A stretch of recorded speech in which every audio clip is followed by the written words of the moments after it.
Well, welcome back, everybody, to our final installment of our Hard Feelings podcast at Point Loma Church. This has been based around our sermon series this fall on hard feelings and emotions, which aligns with our church theme for this entire year, that is divinely designed. The reminder that we're all divinely designed by God. So in this series, we have looked at the psychological and the therapeutic and the physiological understandings of hard feelings. And today we have a really unique opportunity to explore on a little bit different level with Lynn Ziegenfuss. We are so thankful that you are here today with us, Lynn. We're going to be focused more on the spiritual lens of our relationship with God and ourselves related to those hard feelings. So, Lynn, again, thank you for being here. Can you please just give everybody a little bit of your background, maybe why it is that you got into this certain topic and what you are passionate about when leading this sort of thing when it comes to the spiritual direction side of this? Sure. Been a member of our church for about 13 years, native San Diegan. Spent 35 years working full-time for Youth for Christ, and so I have a ministry background. And about 20 years ago, I went through a training program to become a spiritual director. And so I spend a lot of time walking with people one-on-one and helping them to pay attention to what's going on in their life, while I've also grown in this deeper way of being with God. And so I helped with Claudia to figure out what would be the prayer practices for the Hard Feelings series. And so these are the ones we're going to talk about today. Great. Well, so, and I actually have to give you a big thanks and credit you. A few years ago, you hooked me up with a spiritual director. And that's the first time, I've been in ministry 20 plus years. That's the first time in my life that I entered into the realm of spiritual direction. And I to be honest, didn't understand even what it was. And it has changed my spiritual life in so many profound ways. So again, thank you. But for those who are watching and listening today, before we fully dive in, can you maybe explain what spiritual direction is? Yeah. Spiritual direction is a one-on-one relationship where someone comes to a trained director to help explore their life with God and where maybe God is speaking to them, what God is touching in their life, helping them explore their deeper questions and who God is and how God is at work in their life or around their life, which often creates a lot of questions. But it also is meant ultimately to help us mature and grow in our relationship with God and to mature within our own being. And so it's more of a focus of our interior life with God. And then, of course, we live that out from a different kind of place. Yeah. Well, it's been, again, incredibly impactful in my own spiritual life. So in the Hard Feelings, the small group experience that we've had here this fall at our church, we suggested 3 prayer practices. Before we unpack those just in general, how can prayer help us deal with hard feelings? I think often we live our faith outside and we forget that the Spirit of God dwells in us, and that's where those hard feelings are. And so it's a little bit counterintuitive sometimes to think about when I'm in a harder place in my feelings, to remember that the best place to go is first to God, and that God actually wants to be near. I think of Psalm 34 that says that God is near to the brokenhearted and crushed in spirit. And so as we've learned through the sermon series, our feelings are what God gave us. God has feelings, and so that's the way God describes in some part of his character how he feels toward us. And so prayer is an open invitation to sit with God and to name with God what's true and what's going on inside, where he might meet us, which would develop a closer, more intimate relationship with God, and in actuality maybe where he might bring some healing around some of those hard feelings and the circumstances that created them. Yeah, that's good. So one of the connections I made early on when really diving deeper into my own spiritual life, I found this Henry Nouwen quote that I just wanted to share briefly as we before we step into the prayer practices. But it says, "The spiritual life does not remove us from the world, but leads us deeper into it." And that for me helps with this image of connecting all of it together. And so as we move forward here, can we take a look for a little while at these 3 prayer practices and what each one of those offers for us? Can I digress for 1 second? I think one of the things in sitting with people for almost 20 years around hard feelings is what we often do with our hard feelings, which probably came out in some of the other podcast conversations, is we are prone to thinking we shouldn't have certain feelings. And so we either avoid them, we press them down into us, we hold on to them too long, and that's because we haven't invited God to that place. And so these prayer practices all invite us actually with self-compassion to name them and hold them and let God speak to us about them. And so rather than should on ourselves, which we often use that phrase, or rather than deny what's true, I often think of this great quote that Parker Palmer says is that the soul is shy. And every time I scold myself for having that feeling, which is actually a feeling we were made to have, we don't grow. We get stuck. Yeah.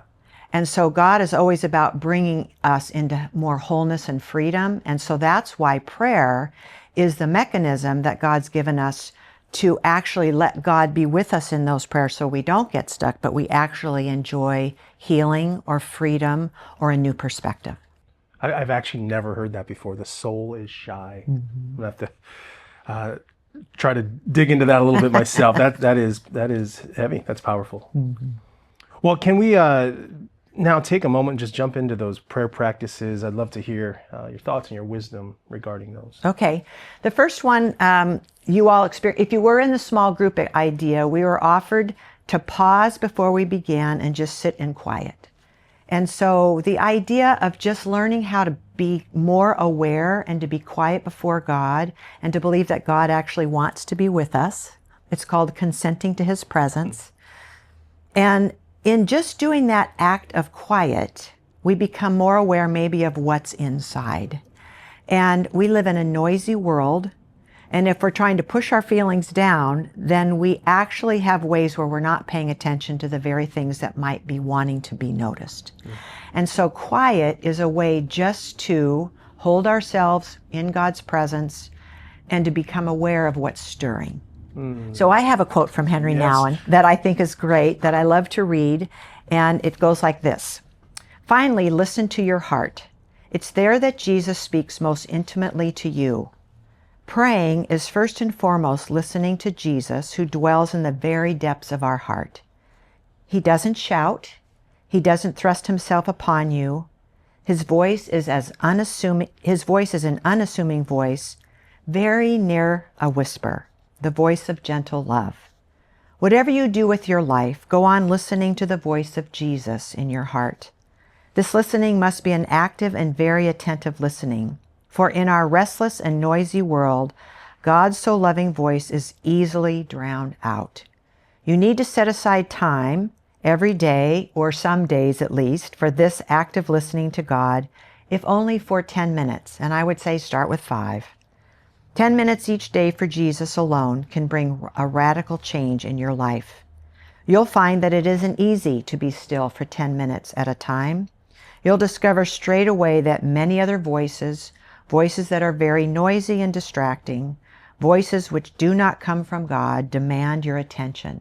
But if you stick to your daily practice, prayer time, then slowly but surely you'll come to hear the gentle voice of love and will long more and more to listen to it.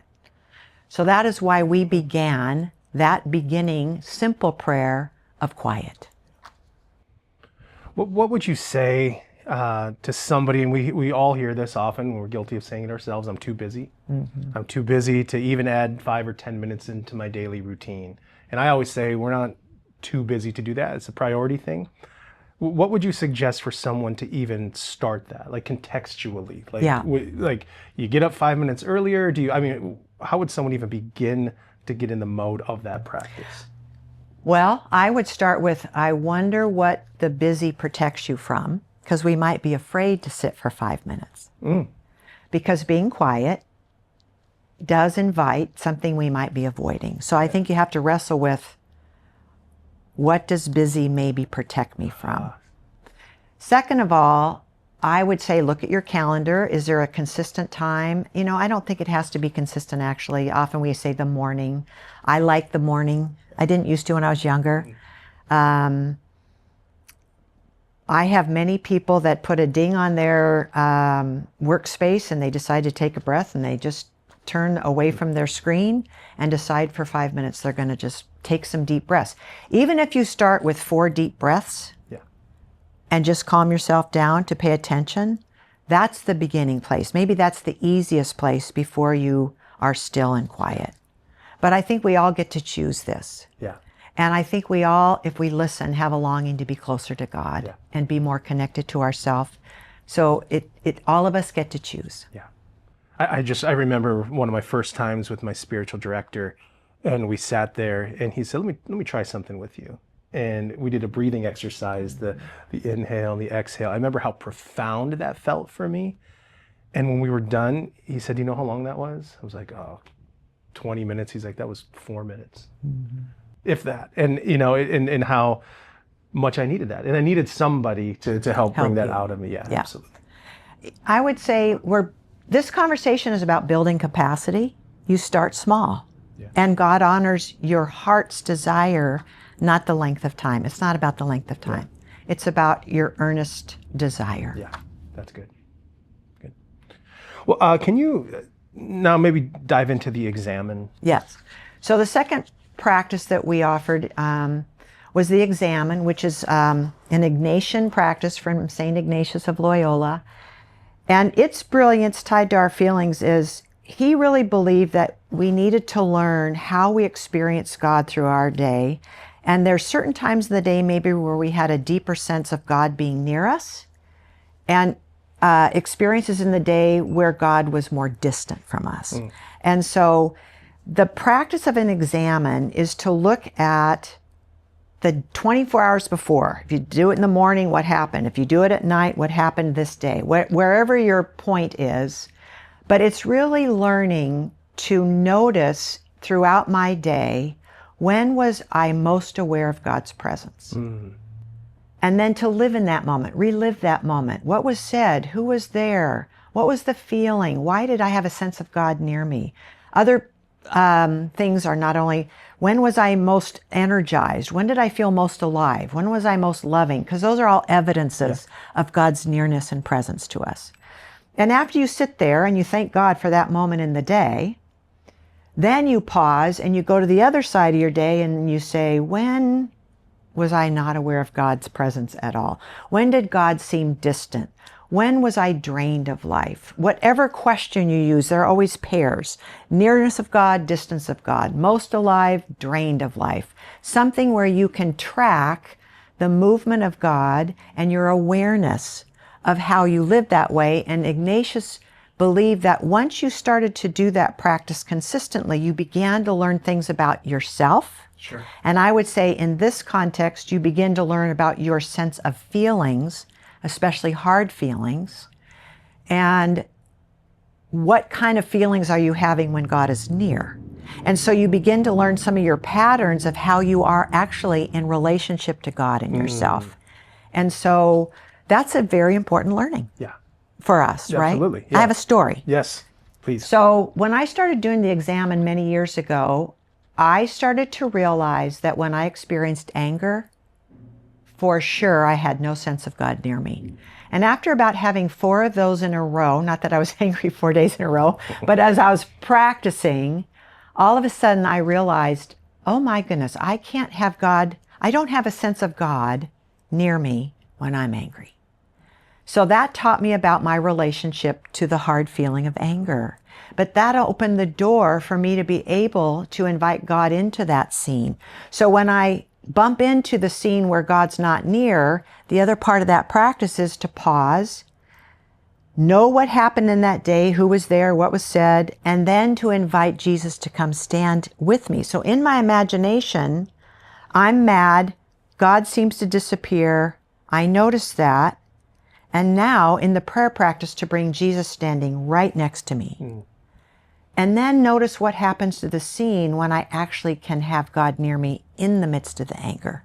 That changes everything. Wow. That's changed my relationship to myself with anger and how I think God isn't mad at me, isn't ashamed of me, but wants to be with me and maybe help me grow out of that situation. Wow. So that's a powerful practice. That is powerful. And now is a good time to just mention that you are going to be linking this into the description of this podcast. Yeah, it's a so folks can step-by-step find it. guide Yes. of how to practice the examen on any given day. Great. So everybody look for that. I'll mention it again at the end of our conversation. Now is the time that I'm really looking forward to, the third prayer practice, which is the welcoming prayer. And I think you said that you were going to help lead us all in that practice for a few minutes. Yeah.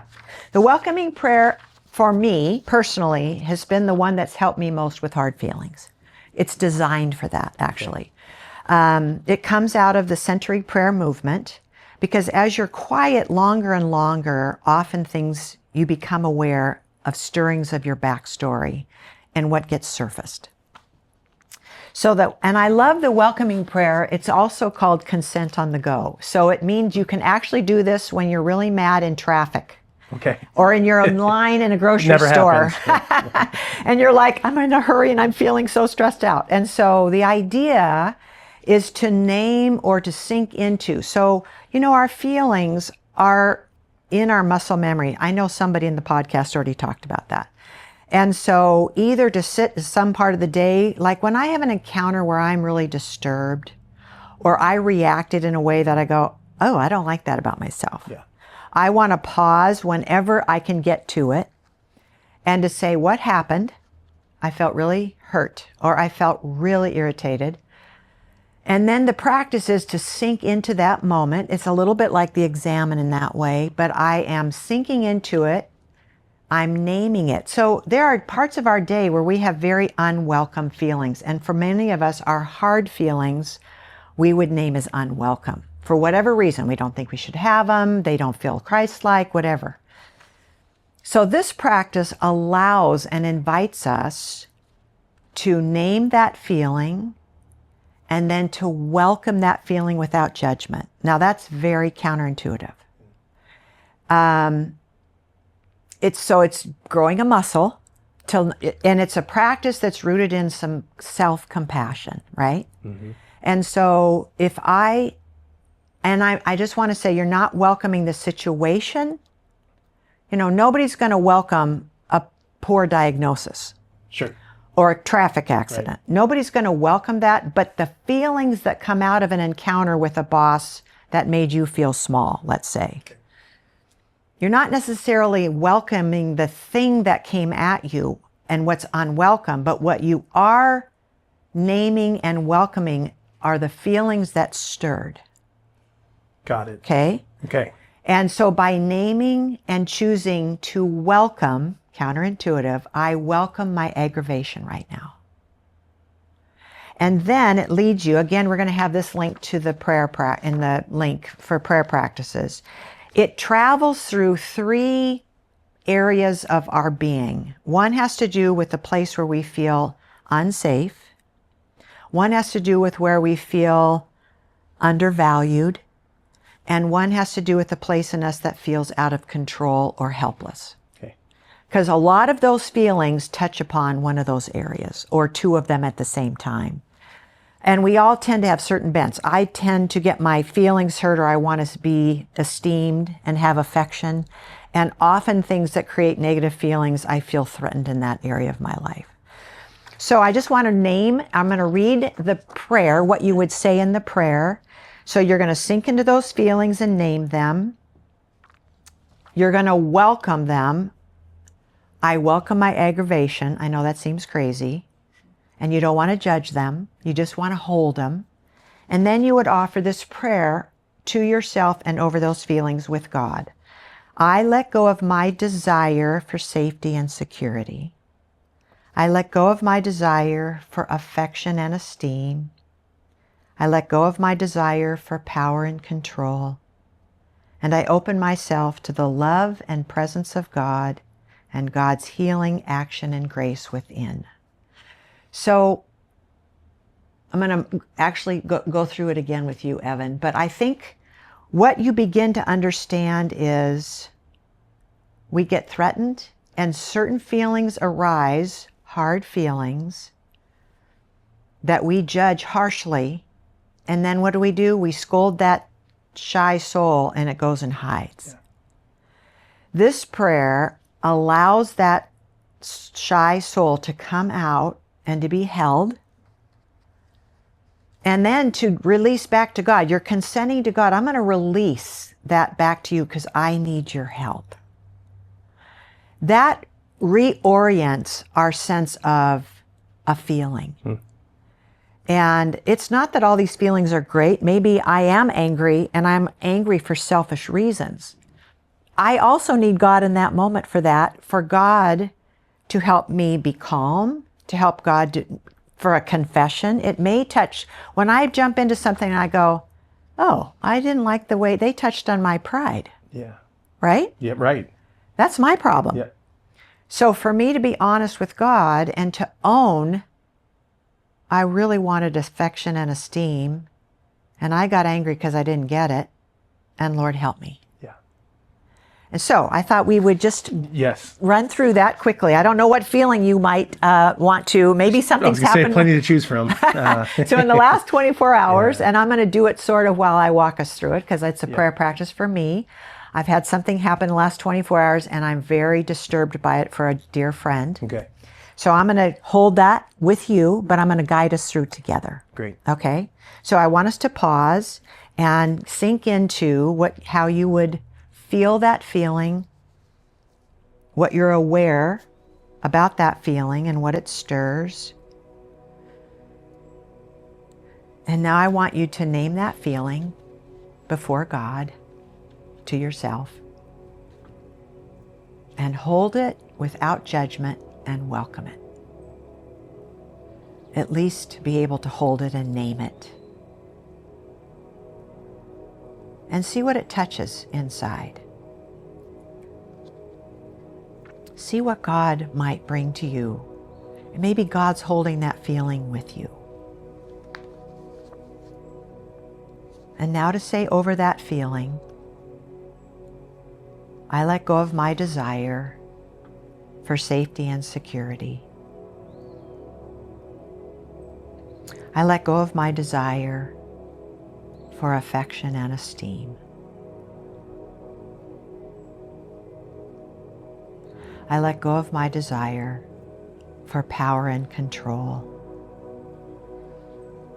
And I open myself to the love and presence of God and God's healing action and grace within. Amen. Amen. What might happen to us what do you think might happen for you, Evan, by naming, welcoming, and then asking God to come in as you welcome that? What do you suppose might happen for you? Physically, you feel lighter. Okay. Even in that moment. Really? Just felt lighter. Yeah. Yeah. And that's a part of our freedom. Right. Right? That's about God. That's about us trusting God with the parts that we're uncomfortable with or we're unwelcome, and God would welcome them out of His grace and mercy. Yeah. So what I love about all these prayer practices is it puts us in touch with God's love, grace, and mercy around our hard feelings. And it leads to a more peaceful life and a freer life with God. Amen. Well, Lynn, as I've just loved our time today. As we kind of land this conversation, and there's somebody watching, somebody listening, who is just looking at you and saying, man, I need a Lynn in my life. There's only so much of you that can go around. But it's a freeing thing. It's all the things that we talked about, but it is difficult to begin or to start this process as an individual. Yeah. You can do it, but what would you say to somebody who really wants to maybe explore for the first time what a spiritual director looks like, who doesn't even know? It's like, wait, is that a pastor or who does that? How do I even find that? Like, do you have any wisdom or ways that you could suggest for someone to even begin looking into that process? Well, as a matter of fact, I do. I knew. I would be happy to answer an email. I'm full. I don't have any space. But two things come to mind. I know several spiritual directors in San Diego. Okay. I'm a part of training, an organization that trains people to be spiritual directors. Yes. I know a group of 14 people that are beginning a practicum in January who will be offering 10 sessions for free. Okay. If you want to All be right. a part of somebody learning, they're supervised. So I would say that's a place. There's a website called Grafted Life, and that website has a directory of spiritual directors that offer themselves. So that's a very good website. Great. But I would also say be gentle with yourself, slowly learning. I would maybe give some of these a try and see what happens. And maybe you have a friend that you might do it with. I have a circle of friends I do this with. We have a centering prayer group on Thursdays online that meets for quiet. Yeah. So I think there are resources out there, certainly, that invite this. I would recommend Lexio 365. I don't know if anybody has yet recommended that as an app that invites people into often the Examen. It's an Examen practice. So there are a lot of resources, and I'm happy to talk to anybody. Great. Thank you so much. Yeah, actually, my spiritual director is in Dallas, Texas. So we Zoom all the time, but it's just as meaningful to do it through Who a screen. came through our training program, by the way? Exactly. I know. Again, a huge thank you. And also just a huge thank you for our time today, Lynn. This is stuff that intertwines all of the hard feelings that we've talked about already in our podcast series. So for you out there listening or watching, would encourage you, if you haven't already, to go back and watch those podcasts or watch them again. Now, knowing these prayer practices, take advantage of using these prayer practices as you explore those hard feelings yourself. And again, invite others in on that journey with you as well. So I hope that you have enjoyed or had gotten something or a few things out of this series. God bless you on your own journey as you explore those feelings for yourself. And we are just so blessed to know people like Lynn, have you not only in our community, but just in the world. So thanks again for being here today. And everybody out there, have a beautiful